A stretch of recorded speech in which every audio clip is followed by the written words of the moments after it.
और सत्व हमारे मन की खुराक होती है, लेकिन सिमरन ये हमारा जीवन होता है। तो ये सिमरन का मतलब भी क्या होता है वो भी जान लेते हैं आज। तो जो सिमरन है वो 3 लाइंस में बोला जाता है, तू ही निरंकार मैं तेरी शरणा मैनू बख्श लो। तो अब इस लाइन का मतलब ही क्या हुआ? तू ही निरंकार यानी कि आप ही निरंकार हो, मैं तेरी शरण आया मतलब मैं आपके शरण में आया, मुझे बख्श लो यानी कि मेरे सारे जो पाप है, जो जो कर्म है मेरे, वो सारे आप बख्श लो और मुझे अपने चरणों में लीजिए। तो ये जो 3 लाइन है वो हमारे जीवन में जो हमने आज तक का जो कर्म किए हैं वो हमें बख्श लेते हैं, और फिर बाद में हमें जो निर्गुण निराकार है वो हमें अपने मिशन के साथ और हमें हमारे साथ रखते हैं। और जो ये 3 लाइन हम लोग जब बोलते हैं कि तू ही निरंकार मैं तेरी शरणा मैनू बख्श लो, ये हम लोग तब बोलते हैं जब हमें मतलब कोई विपदा आ जाए या फिर कभी हमें कुछ चाहिए होता है। तो ये ना करते हुए हम लोग अगर कभी सिमरन ऐसे करें कि नहीं, आज तक का जो आपने दिया वो बहुत है और जो भी हमें मिला है उसके लिए आपका बहुत बहुत शुक्रिया है, इस भावना से अगर हम लोग सिमरन करें तो वो भी अच्छी बात होती है। धन निरंकार जी। धन्यवाद सत्संग जी, बहुत बढ़िया। सत्संग जी, महात्माओं ने प्रयास किया था सिमरन के बारे में बताने के लिए, सिमरन क्या होता है कैसे होता है। तो सत्संग जी निवेदन किया था, महात्मा सलमान जी यहाँ पर आशीर्वाद प्राप्त करेंगे, उनके बच्चा दास निवेदन करेगा बहन प्रणाली जी, ये भी आशीर्वाद प्राप्त करेंगे। साथ संगत बड़े प्यार से कहना धन निरंकार जी। मैं तो सोच रहा था वो सिमरन पे बोल रहे थे, उनको बोलने देना चाहिए था, बहुत अच्छा बोल रहे थे वो। चलो इसके बाद उनकी दिल की आवाज़ हम सुनेंगे, आप नाराज मत होना, बहुत अच्छा बोल रहे थे आप, ऐसे बोलने वाले बहुत कम होते हैं। साथ संगत, माता जी ने अभी जो समागम का टॉपिक रखा है विस्तार असीम की ओर, कि हमें फैलना है, इस ज्ञान को फैलना है, इस सिमरन के बोल को फैलना है, सेवा के भाव को फैलना है, और ये निरंकारी मिशन का पूरा ज्ञान फैलेगा। ये ज्ञान दुनिया की हर भाषा में फैलेगा, ये ज्ञान दुनिया की हर भाषा में। संत निरंकारी बाबा जी का ये फरमान है बंदे। एक वक्त वो था कि निरंकारी मिशन का नाम लेना, ज्ञान का नाम लेना, सिमरन के बोल बोलना और प्रचार के लिए सत्संग के लिए लोगों को बुलाना, तो ऐसा टाइम था कि लोग मारने को दौड़ते थे, जान भी ले रहे थे, हत्या कर दे रहे थे। लेकिन आज की दुनिया में पूरे विश्व में माता जी जा रहे हैं और विमान के थ्रू पूरे विश्व में ये ज्ञान फैल रहा है।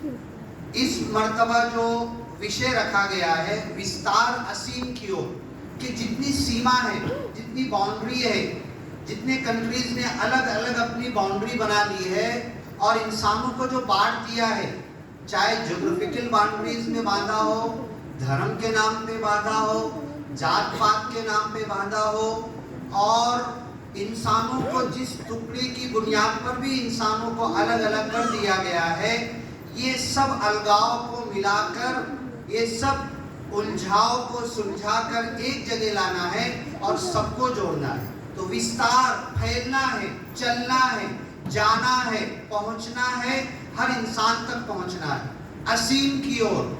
सारी सीमाओं को तोड़ देना है। तोड़ देना मतलब जाके जंग नहीं करना है, किसी से लड़ना भिड़ना नहीं है, मतलब सारी सीमाएं खुद ही खत्म हो जाए। कोई काला, कोई गोरा, कोई नीचा, कोई ऊंचा। इस भारत देश के अंदर जात पात का कितना सिस्टम था कि नीचे जाति अगर कोई पानी मांगे तो उसको जूते में पानी दिया जाता था, उसको उसके हाथ पे पानी डाल के दिया जाता था, उसके आंख का साया हमारे ऊपर ना पड़े। ऐसा निचली और ऊंची जाति का सिस्टम इस इंडिया के अंदर था, लेकिन ये खत्म हुआ। इसको टोटली खत्म करना है और पूरे विश्व में सारी सीमाओं को तोड़कर सारी सीमाओं के पार सारे इंसानों को जोड़ना है।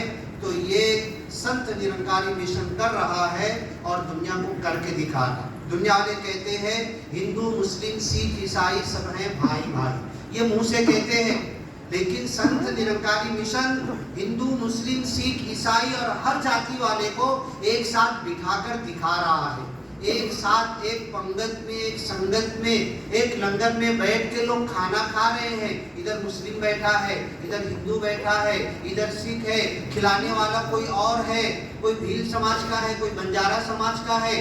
किसी बंधन को इस मिशन ने बाकी नहीं रखा है, हर बंधन से परे जा चुका है। तो माता सुदीक्षा जी अभी जो समागम का विषय अब टॉपिक रखा है कि विस्तार असीम की ओर हमें फैलना है, हमें फैलना है, हमें जाना है। ये बहुत अच्छी बात है कि माता जी ने हमें भवन बना के दिया।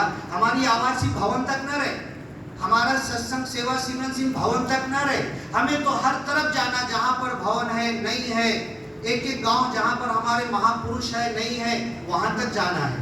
और मैंने तो एक विचार में सुना, ये तक कहा गया है कि मन में ये भाव भी मत लाओ मैं तो ज्ञानी हूं, ये तो अज्ञानी है। ये सीमा को भी तोड़ दो, मैं ज्ञानी हूं, ये अज्ञानी है। ये मन के अभिमान को भी खत्म कर दो। अरे मैं तो इतने दिनों से सिमरन कर रहा, मैं तो इतने दिनों से सत्संग कर रहा, मैं तो इतने दिनों से सेवा कर रहा, और ये तो अभी आया है। इस भाव को भी तोड़ दो, सबको गले लगाओ, सबको मिल जाओ। और ज्ञानी हो कि अज्ञानी, अज्ञानी की भी उतनी ही इज्जत करो, उतना ही आदर सत्कार करो, उसको भी उतना ही गले लगाओ।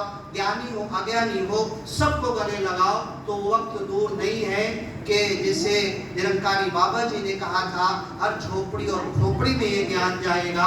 तो ये ज्ञान हर झोपड़ी और खोपड़ी में जा सकता है अगर अपने मन का भाव बना लिए, सारे अभिमान से। 5 परण में तो खाने पीने, वर्म, आश्रम पहनने, इसके ऊपर अभिमान की बात की गई है। लेकिन ज्ञान लेने के बाद ज्ञान के ऊपर भी अभिमान नहीं करना कि मैं तो ज्ञानी बन गया, मैं तो बहुत ऊंचा हो गया, मुझे तो मुक्ति मिल गई और ये तो अज्ञानी है, ये भी नहीं सोचना है। साथ संगत यही भाव हमारा बनता चला जाए तो धीरे धीरे हम फैलते चले जाएंगे, विस्तार असीम की ओर हम फैलेंगे, फैलेंगे, फैलेंगे, फैलेंगे। और सारी सीमाओं को तोड़कर पूरी दुनिया में एक वक्त वो आएगा कि एक संगत होगी, हमारे सद्गुरु बैठे होंगे और पंगत होगी, और पूरी दुनिया के इंसान उस संगत का लाभ लेंगे। साथ संगत बड़े प्यार से कहना धन निरंकार जी. सासंगतची विनंती केल्याप्रमाणे बहन प्रणाली जी या ठिकाणी आशीर्वाद प्राप्त करतील व त्यानंतर दास निवेदन करेल महात्मा अशीतजी व अद्वितजी हे सुद्धा तयार राहतील. सत्संगत मोठ्या प्रेमाने बोला. धन निरंकार जी. माझ्या पेटीले मैना, माझ्या पेटीले मैना, अरे देवाचे ज्ञान या जटामध्ये महाने महान, या जटामध्ये अजबी महाने महान. माझ्या पेटीले मैना, माझ्या पेटीले मैना, अरे देवाचे ज्ञान या जटामध्ये अजबी महाने महान, या जटामध्ये